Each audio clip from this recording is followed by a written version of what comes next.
Welcome to today's Rapid Resilience Briefing. I'm Sean McDevitt, Director of Product Marketing here at Everbridge, and I'm joined by Zach Nelson, our manager of our Global Insights team here at Everbridge. Hi, Zach. Thanks for joining me today. Hey, Sean, glad to be with you. So I know that you reached out to me over the weekend and you said that there was a lot going on regarding May Day and some things that we're seeing around the globe, or at least we're expecting to see around the globe in the next couple days. Can you kind of give us a bit of an overview on what exactly May Day is and how it's typically observed around the world? Sure.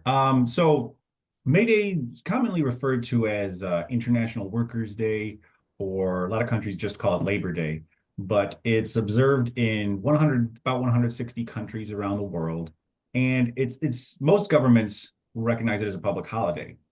It's primarily intended to convey support for workers' rights, but there's a couple notable exceptions here where it's not observed, at least on this date, in the United States and Canada. We have our own separate Labor Day that is celebrated in September, but observance is very pretty widely around the world. So some countries, one end of the spectrum, I guess we could say, some leftist governments like Cuba, Venezuela, usually hold these large state-sponsored parades, kind of an occasion for the ruling party to tout their bona fides for the working class, right?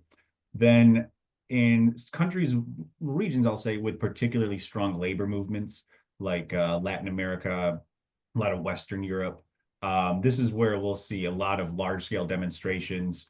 We'll see protests, marches. Sometimes these coincide with labor actions and strikes, different types. But again, intended to draw attention to issues like wages and workers' rights.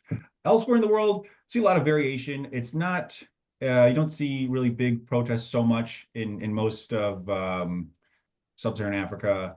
Middle East, not so big, the exception of Turkey, I'd say.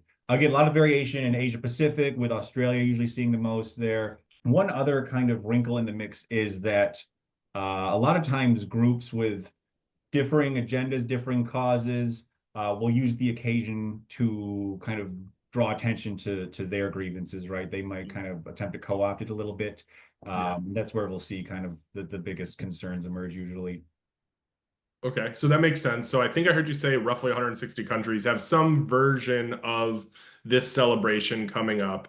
And that, these types of events, these types of celebrations, these types of parades, whatever it might be, generate a lot of eyeballs. And at times, those are going to be co-opted by other organizations to make sure that their gripes, their concerns, are going to be heard. So when we kind of hear that sometimes people are trying to draw attention to those types of things, there's generally some risks that kind of coincide with that. So what types of risks may we expect with May Day 2025 in particular? Sure. So for the most part, I don't want to scare anyone and oversell it, right? But most May Day demonstrations, I would say, proceed peacefully without, problems. In a lot of places, you've seen it kind of become a little bit commercialized in recent years, or even, really take on kind of a festive tone. There's May Day drink specials, you'll see places, things like that. In some cases, the issue is just a matter of crowd size.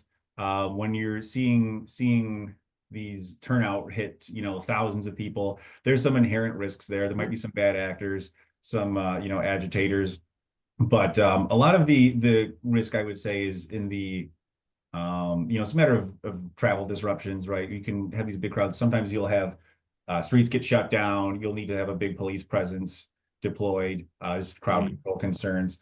But the bigger issue is, yeah, again, some groups that might attempt to kind of get in on the occasion have demonstrated some groups have a history of deliberately using disruptive protest tactics. So, for example, last year on May Day, we saw some coordinated actions by both pro-labor and pro-Palestine groups in San Francisco, where they threatened to shut down the Port of Oakland, and they actually blocked a BART rapid transit station. So that can be an issue if we see other groups, use the occasion for that. Also, I would say another concern is sometimes May Day happens to coincide with other, big developments in the country, other polarizing issues that could potentially be flashpoints for conflict. So last year, Paris, for example, a lot of demonstrators came out for May Day, but people were really galvanized by this opposition to pension reform.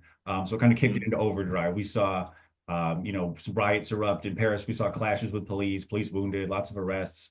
Some arson occurred in other cities as well, down Lyon and Nantes.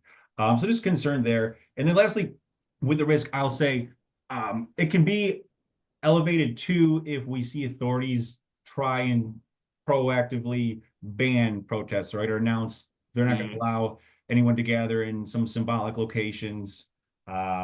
This happened last year in Turkey, where authorities said, "All right, no May Day demonstrations in this important park, Taksim Square." Anyways, people it was asking for trouble, right? It Right. counterproductive. Lots of people showed up in defiance of the order. And again, big violent clashes, hundreds arrested.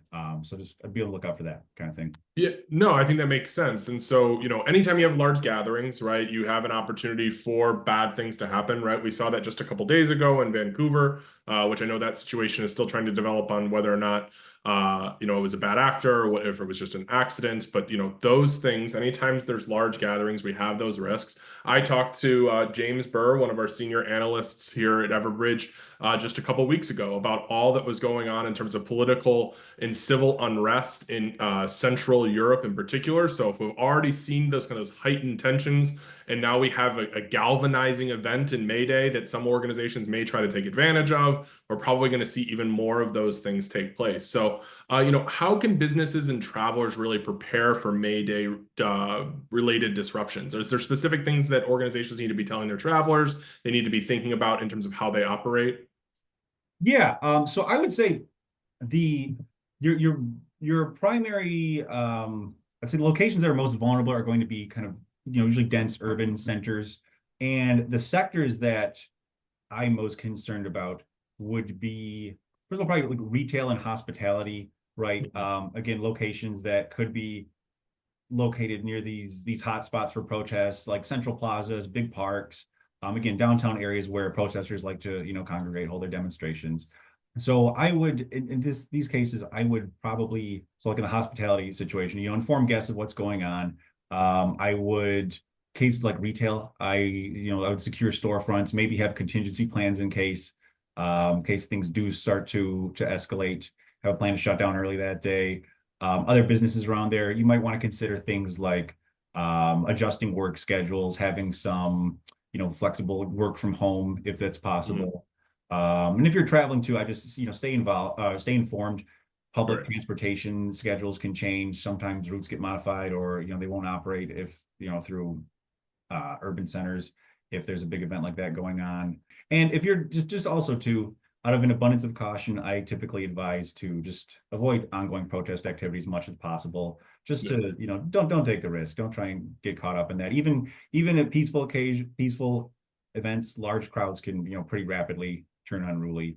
Yeah, no, absolutely. And I think that part of what you said too, particularly for organizations that are, perhaps based in Canada or the US, sometimes it's just about keeping employees informed, right? And, you've got travelers, whether that be for personal travel or for business travel, who are probably going to come across some of these May Day events and just keeping them aware of what's going on, why it's taking place, what they need to be on the lookout for. In your case, you mentioned kind of staying away from some of those large gathering points, right? That's going to help those travelers stay safe and keep organizations running. So, Zach, I Yeah, want to thank you for your time today. I know that we put together some documentation for this as well. We'll make sure that that's posted along with this video, and we'll continue to update that documentation over the next coming days. So, Zach, thank you for your insights and expertise on this. sure thing. Thanks so much, Sean.